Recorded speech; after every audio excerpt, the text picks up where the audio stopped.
तो कल आपने किले वाली सीरीज शुरू की थी।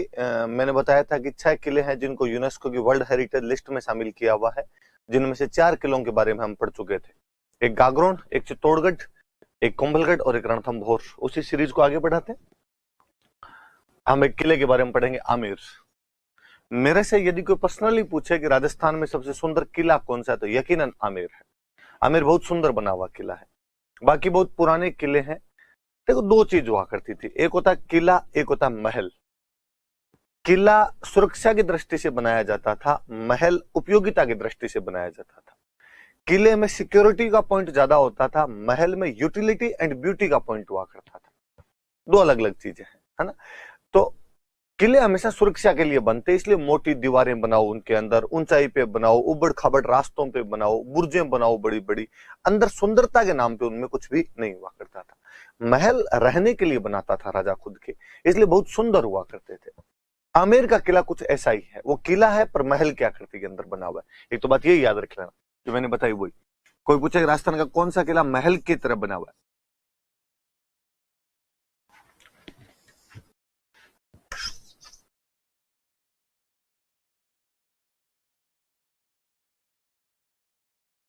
कौन सा किला है जो महल की आकृति में बना?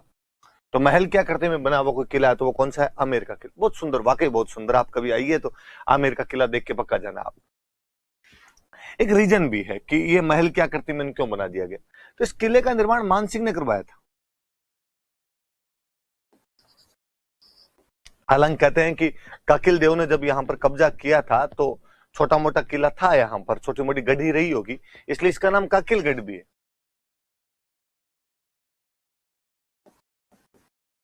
और वास्तव में जिसको हम किला कहते हैं, उस किले की शेप देने वाला मानसिंह था। और मानसिंह के टाइम में मुगलों के साथ बहुत अच्छे रिलेशन थे, इसलिए उधर से आक्रमण का कोई खतरा नहीं था। और चूंकि एक बड़ी शक्ति के साथ में आपके संबंध थे, इसलिए राजस्थान की बाकी रियासतों का भी डायरेक्ट हमले का खतरा नहीं था। इसलिए उन्होंने सुरक्षा का ध्यान थोड़ा कम ही रखा, उपयोगिता और सुंदरता, ब्यूटी एंड यूटिलिटी का ध्यान ज्यादा रखा गया, इसलिए बहुत सुंदर बनाया हुआ किला।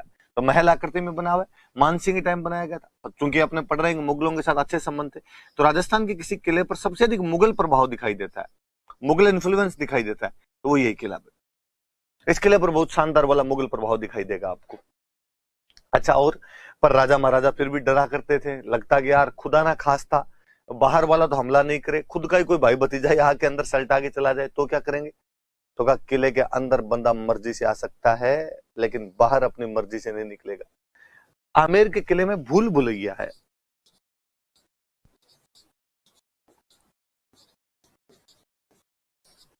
रास्ता यकीनन आप कभी अंदर घुस जाना, बाहर एक बार में तो निकल नहीं ही पाओगे, एक बार में तो नहीं निकला जाएगा आपसे इस किले से बाहर।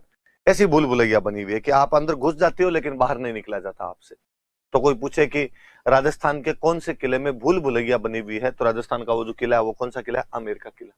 तो सबसे पहले काकिल देव आया था, इसलिए काकिलगढ़ कहा जाता है। महल आकृति के अंदर बना हुआ है, सर्वाधिक मुगल प्रभाव दिखाई देता है। मानसिंह ने इस किले का निर्माण करवाया था और इस किले में भूल भुलैया बनाई गई है। रास्ता इस प्रकार का बनाया गया है कि आप जल्दी से किले से बाहर नहीं निकल पाते।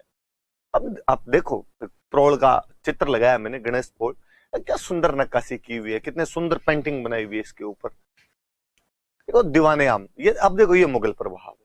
ये दीवाने आम, दीवाने खास, ये सब मुगलों की विशेषता हुआ करती थी, पर अपने यहाँ पे किले में दिखाई दे रहा है। जहां राजा आम लोगों के साथ मिलता था वो दीवाने आम है, ये दीवाने खास है। शीश महल भी बोलते, शीशे का बहुत अच्छा काम हो रखा था इसमें, तो दीवाने खास है, या इसी को शीश महल कहते थे, इसको शीश महल भी कहा करते थे। ये भाई इतनी चीजें। अब मैं थोड़ी सी बताता हूं आपको इसमें कौन कौन सी बिल्डिंग्स बनी हुई है।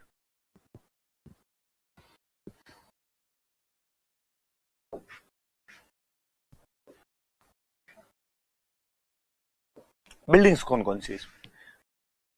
2 तो यही आपके दीवाने आम और दीवाने खास है इसमें। दीवाने आम है, दीवाने खास है। इस दीवाने खास को बोलते हैं शीश महल, शीशे का बहुत अच्छा काम हो रखा है। रानियों के लिए कुछ महल बनाए गए थे। एक तो जयपुर में बड़ी जोरदार विशेषता थी, महलों को ये लोग मंदिर बोलते थे। होते महल थे, नाम उनके मंदिर। आप याद कीजिए हवा महल की 5 मंजिलों के नाम, शरद मंदिर, रतन मंदिर, विचित्र मंदिर, प्रकाश मंदिर, हवा मंदिर। शरद मंदिर पे एक कोना बना हुआ जिसका नाम प्रताप मंदिर। तो मंदिर है मतलब महल है। यहां पर भी रानियों के लिए कुछ महल थे। सुख मंदिर, इंग्लिश वाले थोड़ा ध्यान रखें, सुख टेंपल मत कर लेना, सुख मंदिर ही करना क्योंकि महल का नाम है। यश मंदिर, सुहाग मंदिर।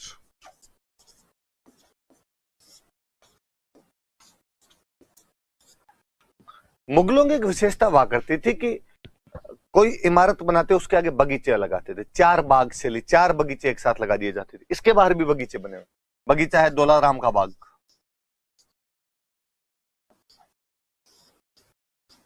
दौलाराम का बाग है। बगीचा है केसर कैरी,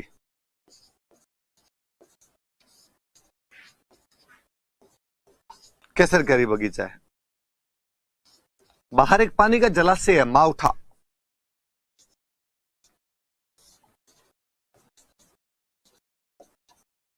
माउठा जलाशय। और मैंने कभी किसी पहले क्लास में बताया भी होगा कि इसी माउठा के किनारे संत दादू दयाल जी महाराज ने रज्जब जी को उपदेश दिए थे, जिनको सुनकर रज्जब जी ने आजीवन शादी नहीं की थी और दूल्हे के वेश के अंदर बने रहे थे। तो माउठा जलाशय इस आमेर वाले किले के बाहर ही, सांगानेर से आमेर की तरफ उनकी बारात जा रही थी रज्जब जी महाराज की, तब ये वाक्य वहां पर घटित हुआ था। राजा जहां आम लोगों से मिलता हो दीवाने आम, राजा जहां खास लोगों से मिलता दीवाने खास। शीशे का बहुत अच्छा काम होने की वजह से शीश महल कहलाता है। ये मुगल प्रभाव है। सुख मंदिर, यश मंदिर, सुहाग मंदिर, रानियों के महल बने हुए हैं। दौलाराम का बाग और केसरकारी बगीचा। केसरकारी बगीचा तो हालांकि थोड़ा बाहर की तरफ है। और माउठा जलाशय, माउठा पौंड बना हुआ है। कुछ बातें मैं पढ़ा चुका हूं। इनमें शिला माता का मंदिर है, बताई हुई बात। इनमें जगत शिरोमणि का मंदिर है, ये बात आपको बताई हुई। इसमें अंबिकेश्वर महादेव का मंदिर है, ये बात आपको बताई हुई है। ये 2-3 बातें बताई हुई आपको। तो आमेर के बारे में सिंपल सिंपल सी बातें याद रखना। आमेर का किला काकिल देव जी सबसे पहले आए थे, काकिलगढ़ कहलाता है। मुगल प्रभाव सर्वाधिक है, महल आकृति में बना हुआ है, मान सिंह ने शुरू करवाया था। किले में भूल भुलैया है, दीवाने आम है, दीवाने खास है, रानियों के महल, सुख मंदिर, यश मंदिर, सुहाग मंदिर है, दौलाराम का बाग और केसरकारी बगीचा है, और माउठा जलाशय बना हुआ है। ये मोटी मोटी बातें याद रखें। आगे जैसलमेर, एक और किले की बात करें, हम जैसलमेर किले की बात करें।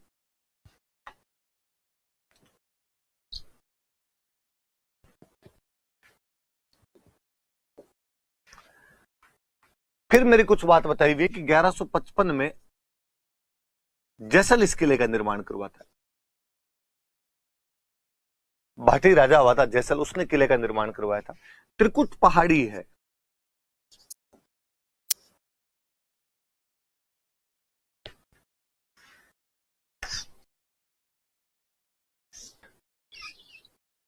इस त्रिकुट पहाड़ी पर यह किला बना हुआ।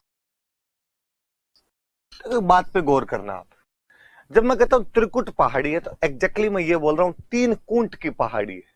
और पहाड़ी का नाम नहीं है कोई त्रिकुट पहाड़ी, 3 कूंट की पहाड़ी है वो। 3 कूंट की पहाड़ी पे कोई किला बनेगा तो उसकी आकृति भी ट्रायंगुलर शेप में होगी।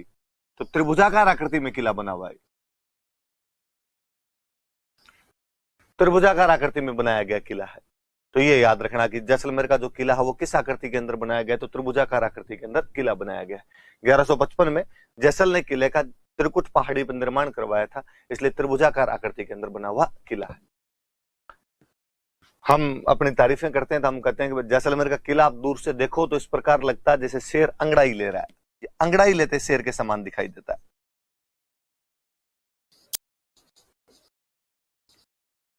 अंगड़ाई लेते शेर के समान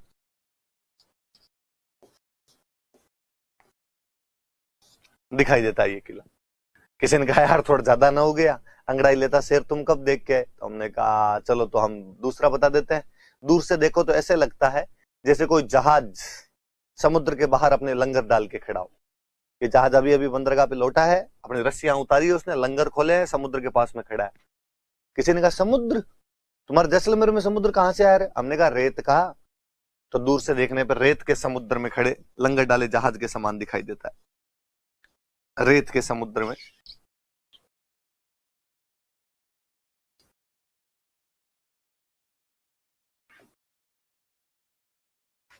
रेत के समुद्र में लंगर डाले जहाज के समान दिखाई देता है।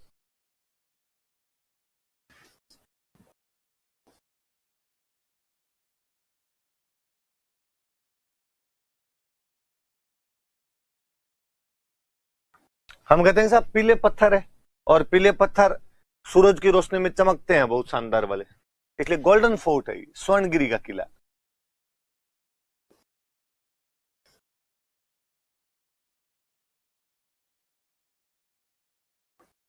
स्वर्णगिरी किला कहलाता है। 1155 में भाटी राजा जैसल ने इस किले का निर्माण करवाया। त्रिकुट पहाड़ी पर त्रिभुजाकार आकृति में बना हुआ किला है। अंगड़ाई लेते शेर के समान दिखाई देता है। रेत के समुद्र में लंगर डाले जहाज के समान दिखाई देता है। स्वर्णगिरी का किला कहा जाता है क्योंकि पीले पत्थर सूरज की रोशनी के अंदर सोने की तरह चमकते हैं, आभा बिखेरते हैं अपनी। थोड़ी बातें और पढ़े हम।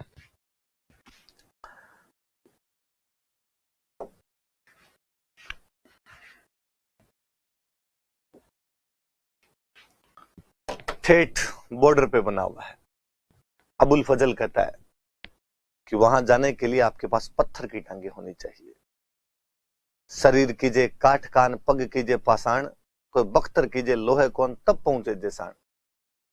कि यदि आपको जैसलमेर तक पहुंचना है तो आपकी टांगे किसकी हो जानी चाहिए? पत्थर की। शरीर कीजिए काठ का, शरीर लकड़ी का हो। पग कीजिए पाषाण, आपके पैर पत्थर के बन जाए। बख्तर कीजिए लोहे का, आपके कपड़े, आपके बख्तर, आपका कवच लोहे का, तब पहुंचे जैसाण, तब आप जैसलमेर तक पहुंच सकते हो। कोई पूछे कि किसने कहा था कि जैसलमेर के किले तक जाने के लिए पत्थर की टांगे चाहिए, तो अबुल फजल ऐसा कहता है। कि अबुल फजल के अनुसार पत्थर की टांगे आपको जैसलमेर के किले तक पहुंचा सकती है। पत्थर की टांगे जैसलमेर के किले तक पहुंचा सकती है।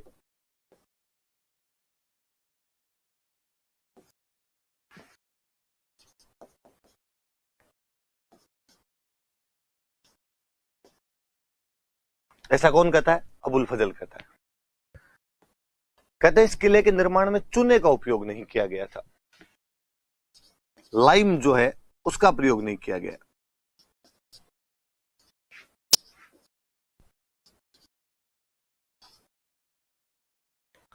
फिर मुझे लगता है यार चूने का उपयोग करेंगे तो पानी की आवश्यकता पड़ेगी।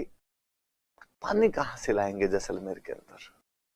किसी कवि ने क्या खूब ही कहा है कि धरती आज जैसाण रीन बढ़ती कदे ना, और जैसलमेर की धरती पे और कोई कभी कब्जा नहीं कर पाया था। धरती आज जैसाण री बढ़ती कदे ना, और पानी जठे पताल में नारी नेणा कोर। कि पानी वहां दो ही जगह था, या तो जैसलमेर में पानी पाताल के अंदर था, या महिलाओं की आंखों में था। इसके अलावा तो कहीं पे पानी था नहीं। तो भाई चूने का उपयोग करोगे तो पानी की आवश्यकता पड़ेगी, पानी की कमी थी, इसलिए चूने का प्रयोग ही नहीं किया गया। कहते इसके को एक दो महल है जिनकी जो छत है वो लकड़ी की बनी हुई है, वुडन रूफ है। किले का जो परकोटा बना हुआ है, ऐसे लगता है इसे घाघरा पहन रखा हो किसी महिला ने। घाघरा नुमा परकोटा है, डबल परकोटा बना हुआ है, ऐसे लगता है इसे घाघरा पहन रखा हो महिला ने। घाघरा नुमा परकोटा है, तो नाम पड़ गया कमरकोट। जैसे जालिम सिंह ने बनवाया तो जालिम कोट, वैसे घाघरा नुमा परकोटा, ऐसे कमर में घाघरा पहना हुआ हो तो ऐसे लगता है ऐसे कमरकोट है। पहले क्या होता है, जैसे किला बना हुआ है, किले के चारों तरफ परकोटा बना हुआ, तो परकोटे के पास पास में टावर बनाते थे। खूब टावर होते हैं जिनमें बैठ के दुश्मन की गतिविधियों पर ध्यान रखा जाता था। ये जो टावर होते हैं, इन टावर को बोलते थे बुर्ज। जैसलमेर के किले में राजस्थान में सबसे अधिक टावर बने हुए, सबसे अधिक बुर्ज है 99। कोई पूछे कि 99 बुर्जों वाला किला कौन सा था, तो 99 बुर्जों वाला कोई किला है तो जैसलमेर का किला है। तो याद रखना कि जैसलमेर किले में कितनी बुर्ज है? 99, सर्वाधिक, मैक्सिमम। कि राजस्थान में सर्वाधिक बुर्जें किस किले में थी? तो सर्वाधिक बुर्जें जो थी वो जैसलमेर के किले के अंदर हुआ करती थी। कितनी बुर्जें थी? तो 99 बुर्जें इस किले के अंदर बनी हुई है। भारत के बहुत बड़े मशहूर फिल्म मेकर हुए हैं सत्यजीत रे, और सत्यजीत रे को ये किला इतना पसंद आया था कि उन्होंने इस किले पे मूवी बना दी थी। सत्यजीत रे ने मूवी बनाई है, बड़ी बात है। सत्यजीत रे को ऑस्कर मिला हुआ है लाइफ टाइम अचीवमेंट का, और मूवी का नाम ही रखा था सोनार किला। गोल्डन फोर्ट या सोनार किला के नाम से मूवी बना दी थी। 2009 के आसपास में ऐसी चर्चाएं थी कि किला गिर सकता है, तो भारत सरकार का और तो बस चला नहीं, तो 2009 में इस किले पे डाक टिकट जारी किया गया था।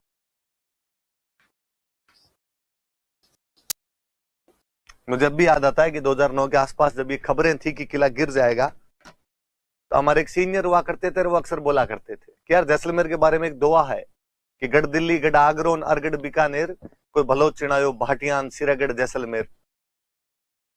कि या तो दिल्ली का गढ़ है, या आगरा का गढ़ है, या बीकानेर का गढ़ है, या भाटियों ने ठेठ सीमा पे जाके कौन सा चुनवा दिया था, तो जैसलमेर चुनवा दिया था। वो अक्सर चेंज कर दिया करते, वो कहते यार अब इसको चेंज करो, गिरने वाला जैसलमेर। तो कि गढ़ दिल्ली, गढ़ आगरो, अरगढ़ बीकानेर, चंदो करो भाटियान, दुड़ जैसलमेर। कि जैसलमेर दुड़ जाएगा, भाटियों अब चंदा कर लो इसका।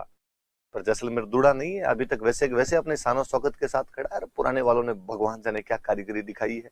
आपने इन पुराने किलों को देखकर तो उन लोगों की सिविल इंजीनियरिंग के ऊपर ही रस होता है, पर लगता है कि यार क्या बना के गए थे, क्या चीजें बनाई है उन लोगों ने, कि आज दिन तक भी वैसे के वैसे खड़ी। यहाँ यार अब कितना भी किसी इंजीनियर से कहे कि मकान बनवा ले, थोड़े दिनों में सीलन आ जाती है, थोड़े दिन में उसमें दरार आ जाती है।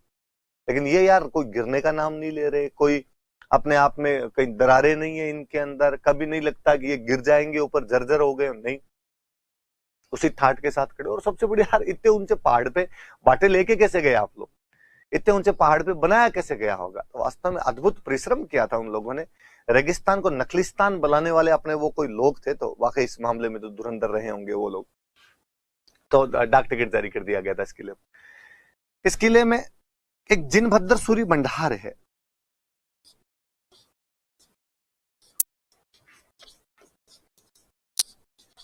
याद रखना इस फैक्ट को। इस जिनभद्र सूरी भंडार में राजस्थान की प्राचीन जितनी भी हस्तलिखित पुस्तकें हैं, पांडुलिपियां, मैन्युस्क्रिप्ट जितनी पड़ी है, वो सारी इस किले के अंदर। ये प्राचीन हस्तलिखित पुस्तकों का संग्रह है यहां पर।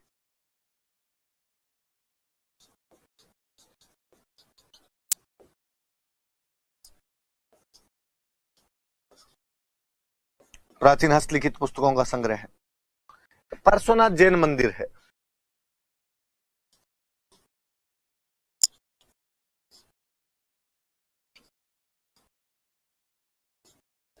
एक कुआं बना हुआ है जिसका नाम है जैसलू कुआं।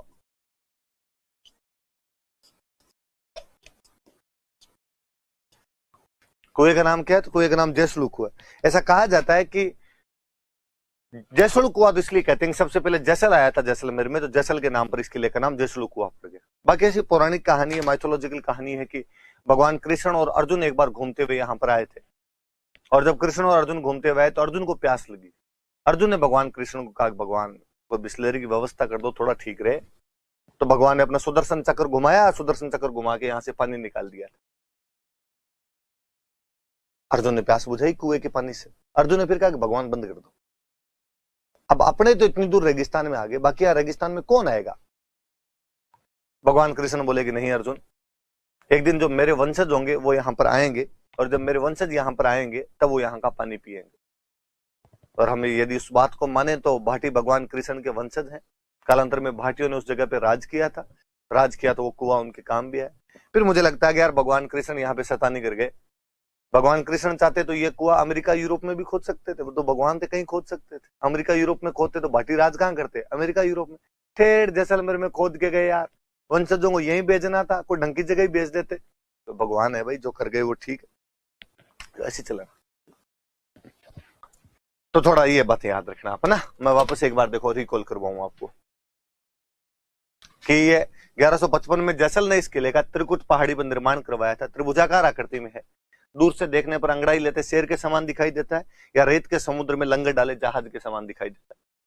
पीले पत्थरों का बने होने के कारण सोने की तरह चमकता है, इसलिए स्वर्णगिरी का किला कहते हैं। अबुल फजल कहता है कि केवल पत्थर की टांगे ही आपको जैसलमेर के किले तक पहुंचा सकती है। किले के निर्माण में चूने का उपयोग नहीं किया गया, छत जो है वो लकड़ी की बनी हुई है। किले के चारों तरफ दोहरा घाघरा नुमा परकोटा है जो कमरकोट कहलाता है। 99 बुर्जे हैं। इस प्रकार ये राजस्थान में सर्वाधिक बुर्जों वाला किला। टावर होते थे दुश्मन की गतिविधियों पर ध्यान रखने के लिए। सत्यजीत रे ने इस पर मूवी बनाई थी, इसका नाम सोनार किला है। 2009 में भारत सरकार इस पर डाक टिकट जारी करती है। जिनभद्र सूरी भंडार है इस किले में, जो प्राचीन हस्तलिखित पुस्तकों का संग्रह है। वहां पर पार्श्वनाथ जैन मंदिर बना हुआ है। जैसलू कुआं है जिसके लिए माइथोलॉजिकल कहानी यह है कि इस कुएं का निर्माण हो वो भगवान श्री कृष्ण ने अपने सुदर्शन चक्र से किया था। तो ये जैसलमेर किले की बड़ी बड़ी सी बात है। ये 6 किले वो है जो विश्व विरासत सूची के अंदर शामिल किए गए। इनके अलावा कौन कौन से किले हैं अपने उनकी भी बात कर लेते हैं। जैसे मैं किला लूं तो उधर मैं जैसलमेर से आगे की तरफ बढ़ूं तो बीकानेर के अंदर एक किला आता है जूनागढ़। जूनागढ़ की कई बातें आपको पता है। जैसे मैंने बताया था कि किला राय सिंह ने 1589 से 94 के बीच में करमचंद की देखरेख में निर्माण करवाया था। पुराना किला बना हुआ था, उसी की जगह किला बनाया गया, तो पुराने को जूना बोलते हैं, इसलिए इसका नाम संभवतः जूनागढ़ रख दिया गया होगा, ऐसा दयालदास की ख्यात करती है। कोई लोग ये भी कहते हैं कि राय सिंह ने गुजरात में एक जूनागढ़ नाम की जगह है, वहां के किले की नकल करने की यहां पर कोशिश की थी, इसलिए भी इसे जूनागढ़ कहा जाता है। जो भी बात रही हो, अपने पढ़ते हैं जूनागढ़, तो ये तो वो बातें होंगी राय सिंह ने बनवाया था, वो बातें होंगी। बीकानेर का एक पुराना नाम राती घाटी था, इसलिए इस किले को राती घाटी का किला भी कहते हैं।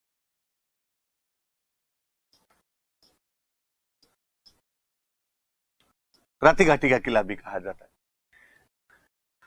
अब बीकानेर में न तो भाई पहाड़ है, जैसलमेर में तो फिर भी पहाड़ था, त्रिकुट पहाड़ पर किला बना दिया, हालांकि है तो वो भी मरुस्थल दुर्ग, धानवन दुर्ग है अपने आप में, पर बीकानेर वाला तो सीधा सीधा एकदम जमीन पर खड़ा किया गया, कोई पहाड़ नहीं, कोई और कुछ नहीं, तो एकदम जमीन पर खड़ा किया। पर आपकी मान डाकण कौन गए, तारीफ की, तो हमने कहा भाई ये जमीन का जेवर है, लगता है इसे जमीन ने आभूषण पहन रखा, जमीन का जेवर। सीधा धरती पे कोई भी किला बनेगा वो चतुर्भुजाकार आकृति में ही होगा, तो ये चतुर्भुजाकार आकृति में रेक्टेंगल शेप के अंदर बना हुआ है, आयताकार बना हुआ है, चतुर्भुजाकार बना हुआ है। 37 बुर्जें हैं। याद रहे, हम पढ़ रहे थे कि जैसलमेर में 99 है जो सर्वाधिक है, इसके अंदर 37 बुर्जें हैं। किले की सुरक्षा कैसे करो, सीधा जमीन पर जब बना दिया। खाई है, अपने आप में पारिख दुर्ग का उदाहरण है।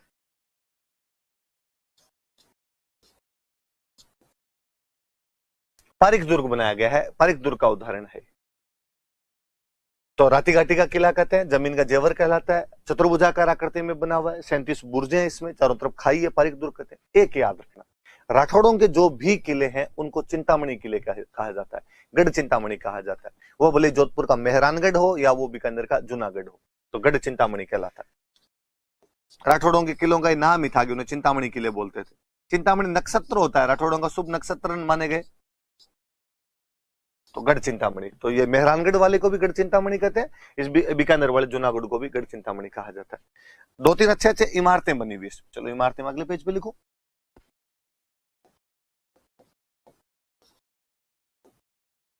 अनूप सिंह के टाइम में एक इमारत बनी, तो नाम है अनूप महल।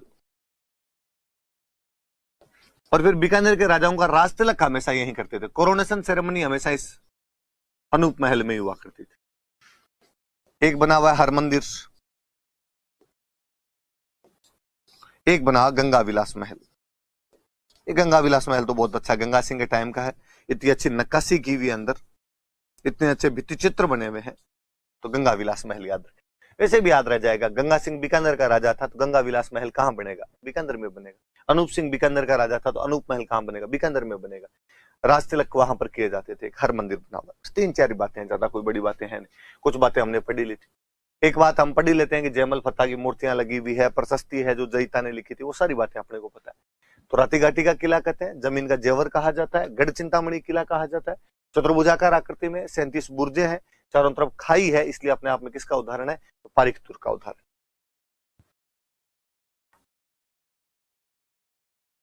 चलो जैसलमेर के इधर आए तो मेहरानगढ़, यूनेस्को वाले विश्व विरासत सूची में इस किले को भी शामिल कर सकते थे, मेहरानगढ़ को भी शामिल किया जा सकता था, पर उन्होंने नहीं किया। तो एक और अच्छा पर्वतीय किला जो सूची में शामिल होने से बच गया था, वो अपना मेहरानगढ़। मैं अक्सर जब ऑफलाइन क्लास में मेहरानगढ़ पढ़ाता हूं तो मैं बच्चों को पूछता हूं कि यार इसका नाम मेहरानगढ़ क्यों है, क्या कारण है कि इसका नाम मेहरानगढ़ है। मुझे लगता है मैंने शायद हिस्ट्री की क्लास में आपको बता दिया होगा, नहीं बताया तो मैं फिर यहां पर बताता हूं आपको बात, कि मैं जब बच्चों को कहता हूं इसको मेहरानगढ़ क्यों कहा जाता है, तो बच्चे कहते हैं कि सर ये मोर की आकृति में बना हुआ है। मैं कहता हूं एग्जैक्टली, ये मोर की आकृति में बना हुआ है, इसलिए इसको मयूर ध्वजगढ़ कहते हैं। यह किला मोर की आकृति में, इसलिए क्या कहलाता है, मयूर ध्वजगढ़। पर सवाल तो अधूरा है अभी तक। सवाल तो यह है कि मेहरानगढ़ क्यों कहते हैं, ये तो मयूर ध्वजगढ़ हो गया। फिर कोई बच्चा खड़ा होता है और बच्चा खड़ा होकर कहता है कि सर यहाँ पे मेहरा या मेहर नाम के व्यक्ति की बलि दी गई थी। हाँ, जब भी किलों का निर्माण किया जाता था उनमें नर बलि वगैरह दी जाती थी। जैसलमेर का किला जब बनाया गया तो कहा जाता है किसी भाटी की नर बलि दी गई थी। यहाँ जब भी किला बनाया गया तो राजाराम नाम के एक व्यक्ति थे, राजाराम मेघवाल नाम के एक व्यक्ति थे, उनकी नरबली यहां पर दी, तो राजाराम की नरबली दी गई थी। तो इसका नाम, व्यक्ति का नाम मेहर या मेहरा तो नहीं था। अब बता दो तुम, इसे मेहरानगढ़ क्यों कहा जाता है? बच्चा फिर खड़ा होता है और बच्चा खड़ा होकर कहता है सर ये मेहर पहाड़ी का नाम, मेहर पहाड़ी पे बना हुआ इसलिए। मैं फिर कहता हूं इस पहाड़ी का नाम चिड़िया टूंक है, कि चिड़िया टूंक पहाड़ी पर बना हुआ।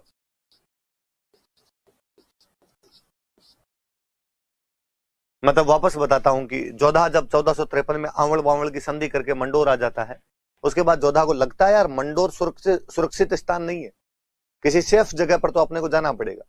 और सेफ जगह कौन सी हो जहां पर अपने जाएं? तो वो जिस जगह का चुनाव करता वो चिड़िया टूंक की पहाड़ी थी। चिड़ियानाथ जी नाम के एक साधु रहा करते थे। टूंक का मतलब होता है चोटी, तो चिड़ियानाथ जी जिस चोटी पर रहते थे उस नाम का पड़ गया चिड़िया टूंक। जोधा को वो जगह पसंद आई और जोधा ने कहा कि चिड़ियानाथ जी आप यहाँ से रवाना हुई, इस जगह पर तो मैं अपना किला बनाऊंगा। चिड़ियानाथ जी ने कहा बालक साधु को खड़ा करके किला बनाएगा सुखी नहीं रह पाएगा। जोधा जी ने कहा फिलोसफी और कहीं आगे, किला इधर ही बनाएंगे। चिड़ियानाथ जी जाते जाते श्राप दे गए कि इस किले में जो कोई भी रहेगा उसको पानी की कमी हमेशा सालती रहेगी। इस किले में जो कोई राजा बनेगा वो अपने पोते का मुंह नहीं देख पाएगा। चमत्कार को नमस्कार है, चिड़ियानाथ जी के दोनों श्राप फलीभूत हुए। मेहरानगढ़ के जोधपुर किले के अंदर हमेशा पानी की कमी बनी रही और वहां पर जब तक राजा रहे थे वो कोई भी अपने पोते का मुंह नहीं देख पाए।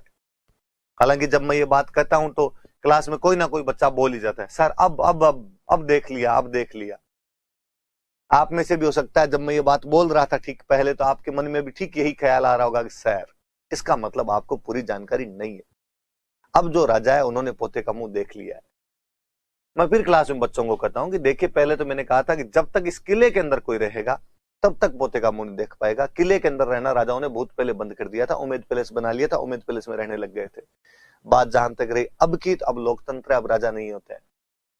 अमर चित्र कथाओं से जितना जल्दी कोई बाहर निकलेगा उतना ठीक रहेगा। तो अब तो किसी कोई कुछ भी श्राप फलीभूत नहीं होंगे अपने आप में, किस प्रकार हो सकता है? तो पहाड़ी का नाम चिड़िया टूंक। फिर बात है कि इस किले को तो मेहरानगढ़ क्यों कहा जाता है? संभवतः मैंने शायद उस टाइम बताई होगी कि ये जोधा ने बनवाया था किला। जोधा राठौड़ था, राठौड़ सूर्यवंशी होते हैं, सूर्य को मिहिर बोलते हैं। तो वास्तव में किले का नाम रखा गया था मिहिरानगढ़। ये सूर्यवंशी राठौड़ों का गढ़ है, ये मिहिरानगढ़ है। मिहिर का मतलब सूर्य होता है, पर वो मिहिरानगढ़ मिहिरानगढ़ मिहिरानगढ़ बोलते बोलते हम उसको मेहरानगढ़ तक लेके आ गए।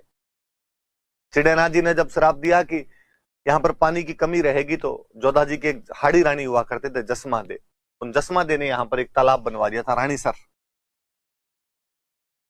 जोधा जी की हाड़ी रानी थे, उन्होंने यहां पे रानीसर तालाब बनवाया।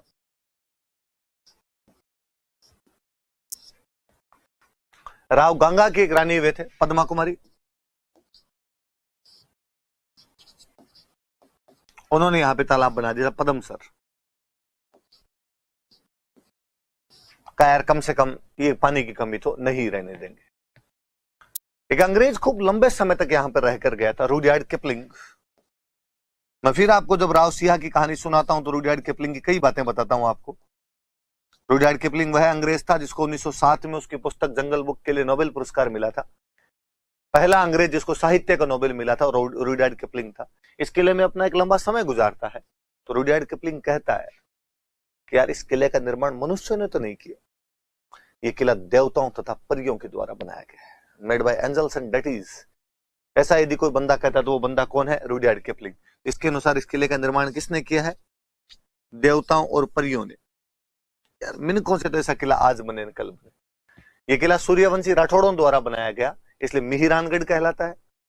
ये किला मोर क्या करती में इसलिए मयूर ध्वजगढ़ कहलाता है।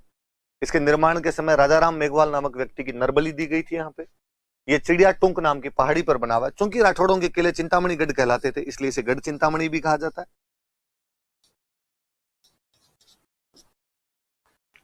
जोधा जी की हाड़ी रानी जसमा दे ने यहाँ पर रानीसर का निर्माण करवाया था तालाब का। गंगा की रानी पद्मावती ने या पद्मा कुमारी ने यहाँ पे पद्मसर बनाया था। रुडयार्ड किपलिंग के अनुसार यह किला देवताओं तथा परियों के द्वारा बनाया गया है। ये कुछ मोटी मोटी सी बातें तो याद रखना आप इस किले के बारे में। फिर कुछ बातें मेरी बताई हुई है, करणी माता ने इसकी नींव लगाई थी, उस टाइप की बातें बताई हुई है आपको। इस किले में दो चीजें, एक तो इस किले में महल कौन कौन से बने हुए, इमारतें लिखता हूं, ज्यादा अच्छा शब्द रहेगा ना।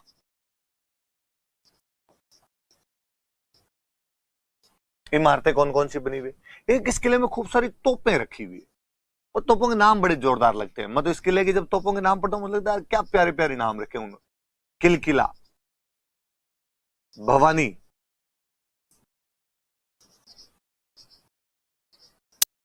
गजनी खां,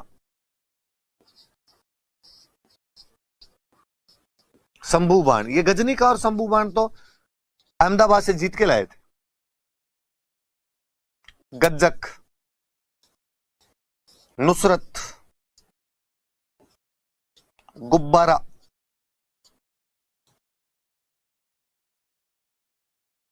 किलकिला, भवानी, गजनी खां, शंभू बाण, गज्जक, नुसरत, गुब्बारा, तोपों के नाम। क्या प्यारे प्यारे से नाम रखे हुए। तो मेहरानगढ़ किले में कौन कौन सी तोपें रखी हुई थी याद रखना। महल है, खूब प्यारे प्यारे महल बने हुए, जैसे इस किले के अंदर फूल महल बना हुआ है, अभय सिंह ने निर्माण करवाया था। इस किले में एक मोती महल है, एक तलहटी महल है,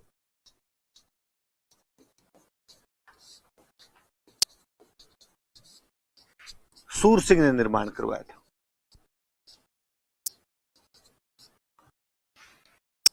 इस किले में एक श्रृंगार चौकी नाम की जगह है, याद रहे, श्रृंगार चौरी चित्तौड़ में मंदिर है वो।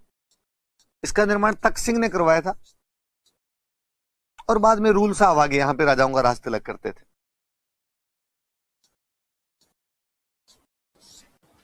तो थोड़े महलों के नाम देखना। फूल महल अभय सिंह बनवाता है, मोती महल और तलहटी महल है वो सूर सिंह बनवाता है। यहाँ पे श्रृंगार चौकी तख्त सिंह ने बनवाई थी, जहां पर राजाओं का राज तिलक किया जाता था।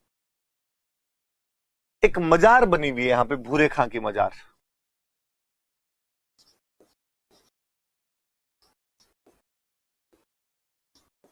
भूरे खां की मजार है, और कहते हैं भूरे खां की मजार तो किले के अंदर बनी हुई है। बीचों आप किले में चढ़ते हैं तो थोड़ा सा आगे चलती है। एक बार कोई राजा निर्माण कार्य करवा रहा था, तब भूरे खां की मजार को हटाने की बात आई थी। राजा ने कहा हटा के थोड़ी साइड में बना दो। भूरे खान साहब रात को राजा के सपने में आए, तो उसने कहा मुझे हटाया ना, मैं तुझे हटा दूंगा, देख लेना। राजा ने कहा बाबूजी महाराज यहीं रहो, कोई दिक्कत नहीं है। यहाँ पर एक मान सिंह का सेनापति हुआ करता था, कीरत सिंह सोडा। गिंगोली वाले युद्ध के बाद जब जगत सिंह सेकंड ने घेर लिया था, तो उस युद्ध के अंदर वो लड़ता हुआ मारा गया था। उसकी छतरी बनी हुई है, कीरत सिंह सोडा की छतरी है। दो मामा भांजा अपने सामंत के साथ लड़ते हुए यहां पर काम आए थे, तो उन मामा भांजा की छतरी है। मामा भांजा की छतरी भी कहते हैं, या उनके नाम थे धन्ना और भीवा, तो धन्ना भीवा की छतरी भी कहते हैं।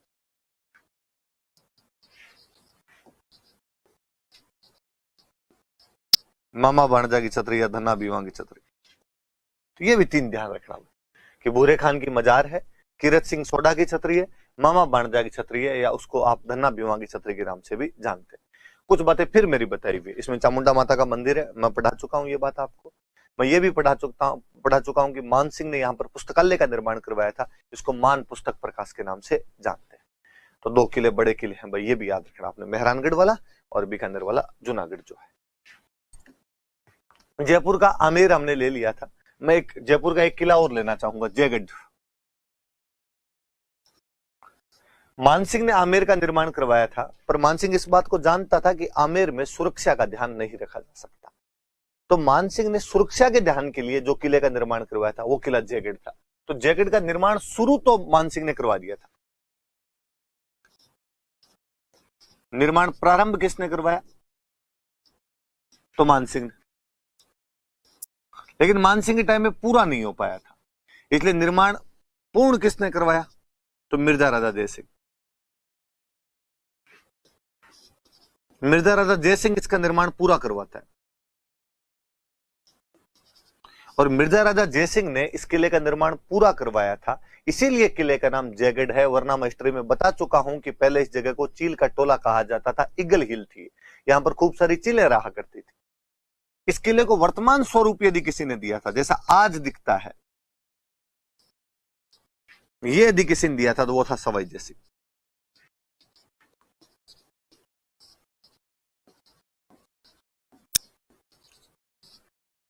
तीन चीजें शुरू करवाया था मानसिंह ने, पूरा करवाया था मिर्जा राजा जयसिंह ने, इसीलिए नाम जयगढ़ है।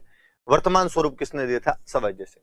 मैंने अभी कहा कि यह किला सुरक्षा के लिए बनाया गया था, तो वास्तव में जिस प्रकार चित्तौड़ वालों ने सुरक्षा के लिए कुंभलगढ़ बनाया था, उसी प्रकार आमेर वालों ने सुरक्षा के लिए जयगढ़ बनाया था।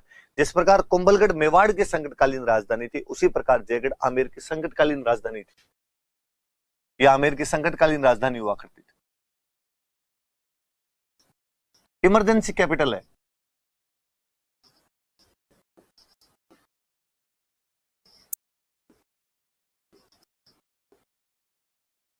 संकटकालीन राजधानी थी आमेर की। अच्छा, क्या करते थे भाई संकट से बचने के लिए ये लोग? क्या किया इन लोगों ने? एक तो इस किले में खूब सारी सुरंगें बनाई गई, ताकि अचानक यदि हमला वगैरह हो जाए तो निकलने के लिए इंतजाम हो पूरे। कहते एक सुरंग है वो आमेर के किले से सिटी पैलेस की तरफ जाती है, एक सुरंग आमेर के किले से नाहरगढ़ की तरफ निकलती है, एक सुरंग आमेर के किले से जयगढ़ की जयगढ़ के किले से नाहरगढ़ की तरफ, जयगढ़ के किले से सिटी पैलेस की तरफ, जयगढ़ के किले से आमेर की तरफ। खूब सारी सुरंगें बनी हुई इसके अंदर। फिर आक्रमण होगा तो अंदर क्या पता कितने दिन तक बैठना पड़ जाए। पानी की व्यवस्था पूरी होनी चाहिए, पानी के टांके, वाटर टैंक्स बने हुए इसके अंदर। फिर कहते हैं मान सिंह अफगानिस्तान से जितना खजाना लाया था, जयपुर के राजाओं की जहां जहां पोस्टिंग रही वहां से जो जो रुपए लाए थे धरती में गाड़े थे, यहाँ पे खजाना है। कछवाहा शासकों का खजाना यही था, तो पैसे तो यही रखो, संकट के टाइम में काम आएंगे, तो खजाना यहां पर रखा गया था। फिर संकट कब आएगा? जब आक्रमण होगा। आक्रमण में किसकी आवश्यकता? हथियारों की। यहाँ पे हथियारों का कारखाना था।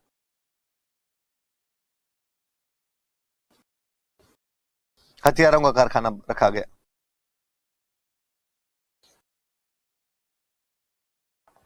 हथियारों का कारखाना बनाया गया था इसके अंदर। और फिर मैं एक बात पहले बता भी चुका हूं, मैं मजाक करता ही रहता हूं कई बार की, हथियार बनाते थे और एक बार एक तोप बनाई, बाहर निकालने लगे, लेकिन तोप इतनी भारी बन गई कि इन लोगों से बाहर निकली नहीं, तो वहीं छोड़ दी वो। उस तोप को हम कहते हैं जय बाण। सवाई जयसिंह के टाइम में वो बाण बनाई गई थी, इसलिए जय बाण तोप है। तो जय बाण तोप इसी किले के अंदर है, तो जय बाण तोप रखी हुई। इस किले में जेल थी, राजनीतिक कैदियों को वहां पर रखा जाता था। सवाई जयसिंह ने अपने छोटे भाई विजय सिंह को वहां पे गिरफ्तार करके रखा था, इसलिए इसको विजयगढ़ी बोलते थे। तो जो जेल वाली जगह है उसको बोलते थे विजयगढ़ी। विजयगढ़ी क्यों कहते हैं? क्योंकि सवाई जयसिंह ने अपने छोटे भाई विजय सिंह को वहां पे गिरफ्तार करके रखा था। तो कुछ बातें याद रखना, इस किले में सुरंगें बनी हुई है, पानी के टांके हैं, खजाना है, हथियारों का कारखाना है, जयबाण तोप रखी हुई है, और सवाई जयसिंह ने अपने छोटे भाई विजय सिंह को गिरफ्तार करके रखा था जेल में। उस जेल का नाम पड़ गया विजयगढ़ी। खजाने के लिए कहा यूं भी जाता है कि ये खजाना आमेर के कछवाहा राजा खुद भी भूल गए थे कि यहाँ पे खजाने जैसी कोई चीज है, पर बाद में एक बंदे को इस खजाने का पता चला, इंदिरा गांधी। कहते हैं आपातकाल के दौरान जयगढ़ किले की खुदाई करवाई गई थी उस खजाने को निकालने के लिए। गवर्नमेंट ऑफ इंडिया का ऑफिशियल रिकॉर्ड कहता है कि खुदाई के अंदर कुछ भी नहीं मिला था। आधिकारिक जानकारी हमारे पास ये है कि खुदाई जरूर करवाई गई थी, पर यहां पर कुछ भी प्राप्त नहीं हुआ था।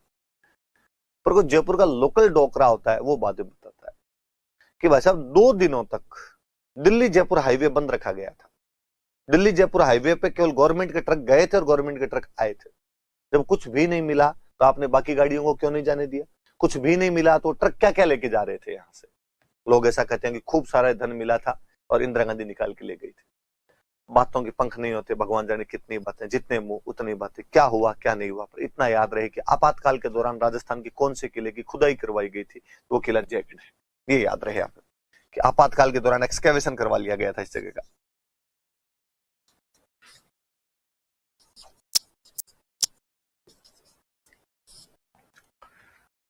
मान सिंह ने निर्माण शुरू करवाया, मिर्जा राजा जयसिंह के टाइम में पूरा हुआ, वर्तमान स्वरूप जयसिंह ने दिया। जयपुर का संकट मोचक किला था ये, या संकटकालीन राजधानी थी। सुरंगें बनी हुई है, टांके बने हुए हैं, खजाना बना हुआ है, खजाना था इसमें, हथियारों का कारखाना था, जेबान तोप रखी हुई है, विजयगढ़ी है जहां सवाई जयसिंह के भाई विजय सिंह को गिरफ्तार करके रखा गया था, और आपातकाल के दौरान इंदिरा गांधी ने इस किले की क्या करवा दी थी, खुदाई करवा दी थी। जब हम जयपुर के किलों की बात कर रहे हैं तो फिर एक किले पर हम आएंगे, और उस किले का नाम है नाहरगढ़।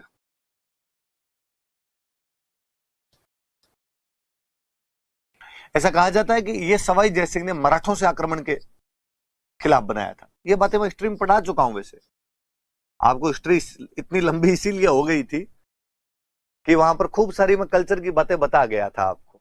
तो सवाई जयसिंह ने यह किला मराठों के खिलाफ बचाव के लिए बनाया था,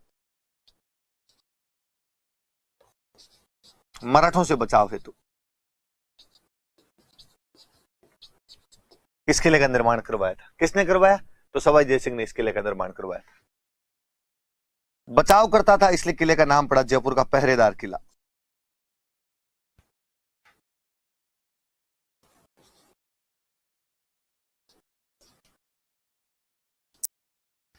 जयपुर का पहरेदार किला बोलते थे इसको, सिक्योरिटी गार्ड ऐसे जयपुर का पहरा लगा रहा हो जैसे ये किला। कहते हैं कि पहले इस किले का नाम सुदर्शनगढ़ रखा गया था। जयपुर वाले भगवान कृष्ण के भक्त गोविंद देव जी के दीवान भगवान कृष्ण के नाम पर इसका नाम सुदर्शनगढ़ रखा गया था। फिर कोई एक फौजी यहां पर शहीद हुए थे, नाहर सिंह, तो नाहर सिंह भोमिया जी के नाम पर इसका नाम बदलकर नाहरगढ़ कर दिया गया। एग्जैक्टली वैसा ही है कि आज भी अपने आसपास में कोई फौजी यदि शहीद हो तो उनके नाम पर गांव का नाम कर दिया जाए। छोटी क्लासों में पढ़ते थे कि परमवीर चक्र विजेता शैतान सिंह के नाम पर उनके गांव बाणासर का नाम बदलकर शैतान सिंह नगर कर दिया गया है। कुछ वैसी ये बात कि नाम सुदर्शनगढ़ था लेकिन नाहर सिंह भोमिया जी के नाम पर नाम बदलकर नाहरगढ़ कर दिया गया। इसकी कुछ जानकारी मैं पहले दे चुका हूं कि जगत सिंह सेकंड की प्रेमिका रस कपूर को यहां पर गिरफ्तार करके रखा गया था। माधो सिंह सेकंड ने अपनी 9 दासियों के लिए यहां पर 9 एक जैसे महलों का निर्माण करवा दिया था। वो बातें भी दो आप यही साथ में जोड़ना, ये लिखना। बाकी चीजें सवाई जयसिंह बनवाता है, मराठों से बचाव के लिए बनवाता है, जयपुर का पहरेदार किला है, पहले सुदर्शनगढ़ कहते थे, फिर नाहर सिंह भोमिया जी के नाम पर इसका नाम बदलकर क्या कर दिया गया था, नाहरगढ़ कर दिया गया। जयपुर वाले किले और मराठों की बात आई, फिर एक किले का जिक्र किया जाए। जयपुर से थोड़ा सा बाहर की तरफ एक गांव पड़ता है माधोराजपुरा, फागी की तरफ, वहां पर फिर एक किला है, माधोराजपुरा का किला।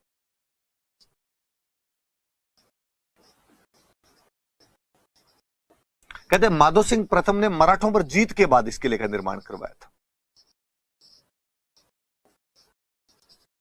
माधो सिंह फर्स्ट बनवाता है मराठों पर जीत के बाद, मराठों पर जीत की याद में, इसीलिए नाम माधोराजपुरा है।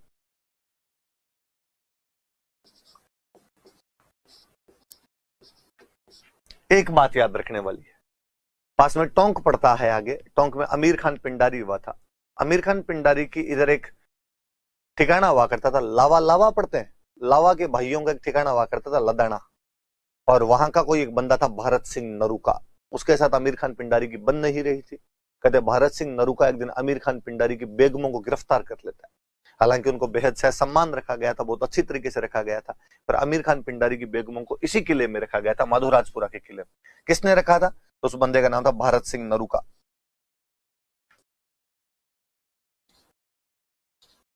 किसकी बेगमों को गिरफ्तार करके लेके आ गया था? आमिर खान पिंडारी। आमिर खान पिंडारी कहां का राजा था? तो टोंक।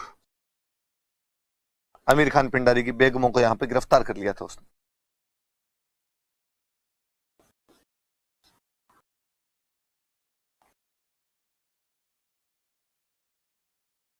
बेगमों को यहां पे गिरफ्तार करके रखा गया था, ये भी थोड़ा सा याद रखना। तो माधोराजपुरा का किला माधो सिंह प्रथम ने मराठों पर जीत की याद में बनवाया था। भरत सिंह नरूका आमिर खान पिंडारी की बेगमों को इस किले में गिरफ्तार कर लेता है। बस इतनी बात याद रखने वाली सी बात है, बाकी वाले किले कल पढ़ेंगे। Thank you.